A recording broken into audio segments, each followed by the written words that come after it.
With the game sandwiched in between the Europa League semi-finals, Ruben Amorim sends out the third youngest lineup in Premier League history away to Brentford, and they lose 4-3.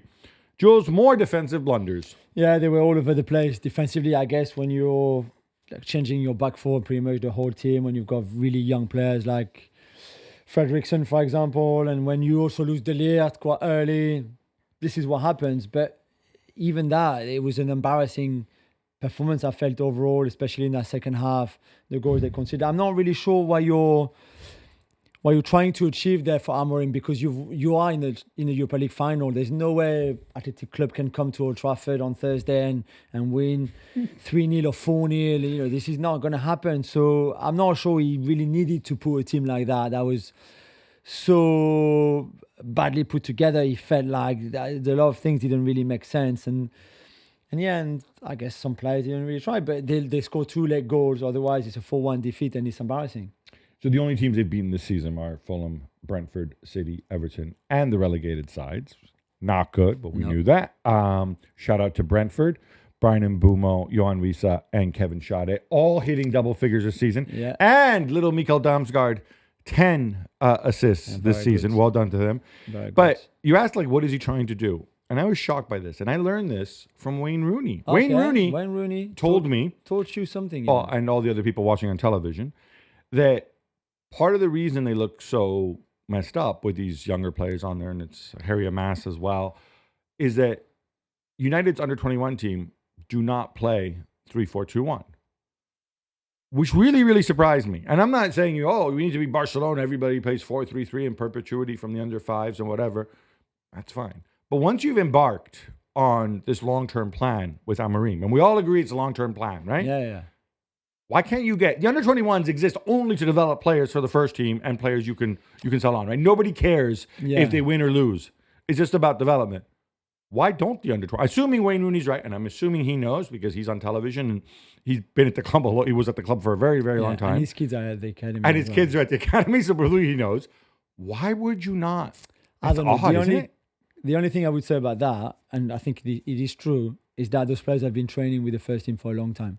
And the first team trained with this system. So Harry Amass should have known how to play. So I don't. Back. For me, what Rooney says is not even a justification or an excuse, because they've been training with the first team for a while, and the first team trains for this system. So, well, it's still Wayne Rooney. Yeah. But yep.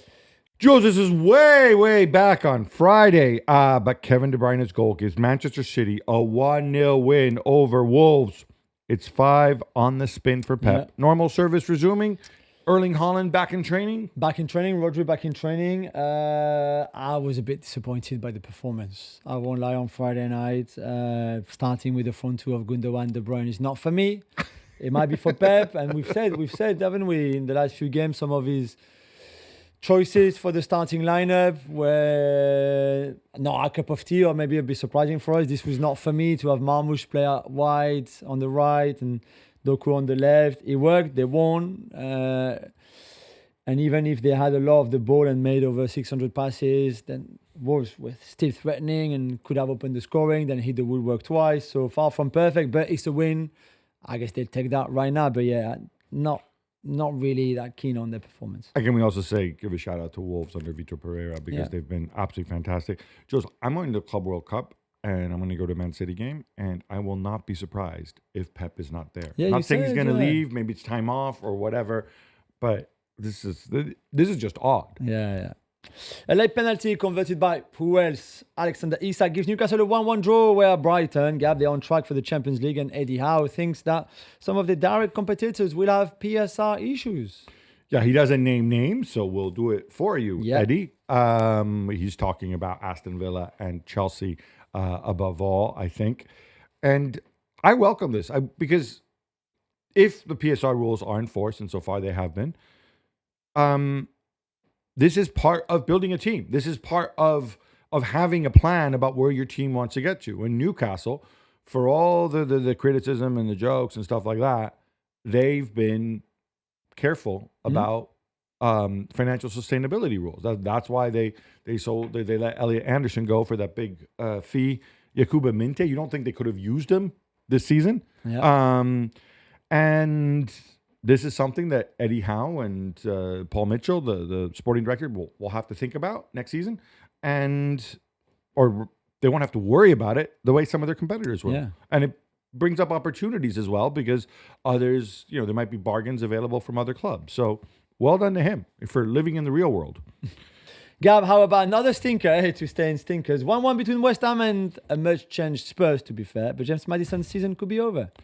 Yeah, it's. I think it's a blow for Spurs. Obviously, the relationship between Ange and Madison's been kind of in and out, just as he's been in and out. But the reality is you want a creative deep line, or a guy, he's not a deep line midfielder naturally, but he has played that. If you want creativity in midfield, he's the guy who can provide it, or one of the guys. Otherwise, it's really just Kulusevski. So this comes into play for the Europa League final. Look, there's not much to say about the game other than it's nice to see Nicholas Füllkrug playing up front. Yes. And we should probably move on. I will say this, though. Spurs increasingly getting linked with Andoni Iraola. And just while we're on this, we're both big Iraola fans. Is he a fit culturally at Spurs with what they have? Definitely. Yeah, definitely. I think this would work great if they can get him. And I think if you were him, you would go there. But what if Ange wins the Europa League? Ange is still on the plane to Australia as soon as the parade is over for the winning the Europa League trophy. He's not staying at this club. You heard it here first. Yeah. Yuri Tielemans pops up to give Aston Villa a 1-0 victory against Fulham. Unai Emery isn't going away, Gab. Yeah, apparently the BBC have some kind of supercomputer that calculated the chances of Villa making the Champions League. And they said it was 13.4%. Or something like that, or maybe it's 30%. Whatever. Basically, they don't like Villa. Okay. No, they don't think Villa would. No, they don't. No, honestly, they don't like in the sense they don't like it's their favorite. I don't know how the supercomputer works, where they take into account playing teams that are already relegated or totally demotivated, like perhaps Liverpool.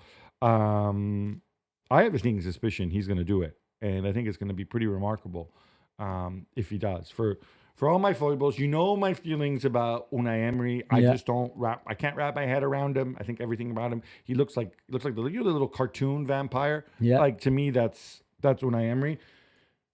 But shout out to Yuri Tielemans. What a player. We loved him before. I certainly loved him before. I think he's one of the best midfielders in the Premier League. And I'm just thinking about this. It's not going to happen because he's here and Villa fans won't get angry.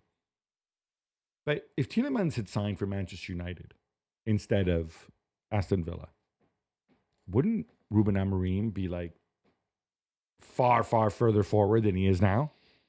I don't know. If he had signed for Arsenal instead of Jorginho, hypothetically, might they not have had a shot at winning the Premier League this season?